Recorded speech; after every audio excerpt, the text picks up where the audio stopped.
ബോസിൽ ഉറ്റ സുഹൃത്തുക്കളായിരുന്നുവെങ്കിലും big boss show കഴിഞ്ഞ് പുറത്തിറങ്ങിയ ശേഷം ആദിലയും നൂറയും അനുമോളും രണ്ട് വഴിക്ക് പിരിഞ്ഞു. ഹൗസിൽ വെച്ച് ഒരുമിച്ച് പട്ടായ ട്രിപ്പ് വരെ പ്ലാൻ ചെയ്തുമായിരുന്നു മൂന്നുപേരും.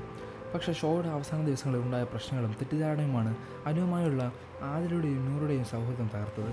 സഹമത്സരാർത്ഥികളായിരുന്നു മറ്റെല്ലാവരുമായും ആദിലയും നൂറയും സൗഹൃദം പുലർത്തുന്നുണ്ട്. ഇപ്പോഴത്തെ ആദിലയും നൂറയും കുറിച്ച് അനുമോൾ അടുത്തിടെ പറഞ്ഞ വാക്കുകളാണ് ശ്രദ്ധ നേടുന്നത്. കൊടുത്ത സ്നേഹം തനിക്ക് തിരിച്ചു കിട്ടിയില്ലെന്ന് അനുമോൾ പറഞ്ഞു. ഞാൻ യാഥാർത്ഥ്യ ആ വീട്ടിൽ ജീവിക്കുകയായിരുന്നു.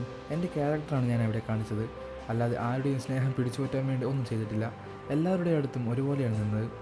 എനിക്കുള്ള നെഗറ്റീവ് വഴക്കുണ്ടാക്കി കഴിഞ്ഞാൽ അതിൻ്റെ പേരിൽ സോറി പറയാൻ പോകാതെ എൻ്റെ സ്റ്റാൻഡിൽ ഞാൻ ഉറച്ചു നിൽക്കാറുണ്ട്. തുടക്കത്തിൽ ശൈത്യമായിട്ടായിരുന്നു ഞാൻ കൂടുതൽ കമ്പനി.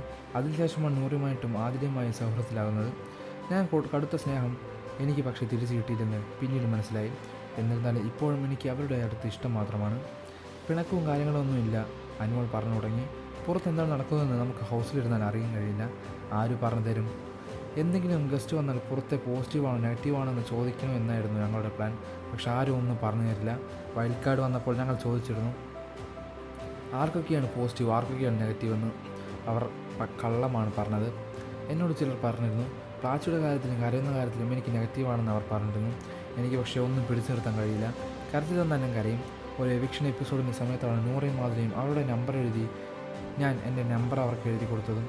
എന്നെ സപ്പോർട്ട് ചെയ്യുന്ന കുറച്ച് പേരുണ്ടല്ലോ, അവരുടെ പിന്തുണ കിട്ടാൻ എൻ്റെ ചേച്ചിയെ വിളിക്കൂ, എന്തെങ്കിലും സഹായം വേണമെങ്കിൽ അവരെ വിളിച്ചാൽ മതി എന്ന് പറഞ്ഞാണ് ഞാൻ നമ്പർ എഴുതി കൊടുത്തത്. എനിക്ക് ഹൗസിലേക്ക് ചില സാധനങ്ങൾ വേണമായിരുന്നു. അത് അയച്ചു തരാൻ ചേച്ചിയോട് പറയാനും അവരെ പറഞ്ഞ് ഞാൻ ഏൽപ്പിച്ചിരുന്നു. ഞാൻ ആരെയും കരിവാരി പൂഷണമെന്ന് ആഗ്രഹിക്കുന്നയാളല്ല. ഒരാൾ നശിക്കണമെന്ന് നമ്മൾ വിചാരിച്ചു കഴിഞ്ഞാൽ അത് തിരിച്ച് നമുക്കോ നമ്മുടെ തലമുറയ്ക്കോ ലഭിക്കും. അത് എപ്പോഴായാലും. അതുകൊണ്ട് ഞാൻ അങ്ങനെ ചിന്തിക്കുകയില്ല.